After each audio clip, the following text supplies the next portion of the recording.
HMV to reopen Oxford Street store. HMV is to reopen its historic Oxford Street store later this year after a 4-year absence. The music retailer shut the flagship store in 2019 after tumbling into administration before a rescue takeover by Canadian Doug Putman's Sunrise Records.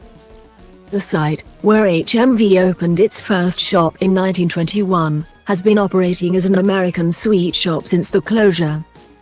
It is understood that HMV has signed a deal to replace the current occupant, whose lease is set to expire in around 6 months. HMV said the return to 363 Oxford Street was the latest sign of a dramatic turnaround after collapsing 4 years ago, with the firm bouncing back to profit last year. The store will feature the company's new logo and new store layout, which it has been rolling out since 2021. The retailer has shifted further towards pop culture merchandise, vinyl, music technology, such as headphones, and live music and signings in stores amid waning demand for DVDs and CDs.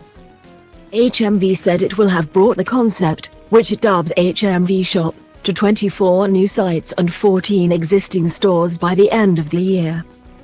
Mr. Putman said, "The expansion of our fan-focused pop culture offer is really working for us, and the reopening of our flagship represents the culmination of a good few years of hard work.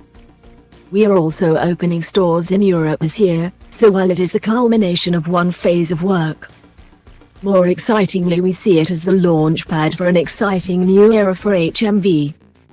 Councillor Jeff Barraclough, Westminster City Council's Cabinet Member for Planning and Economic Development, said, "It's fantastic to see this iconic brand back on Oxford Street, where it stood as a driver of music and pop culture in the capital for so long.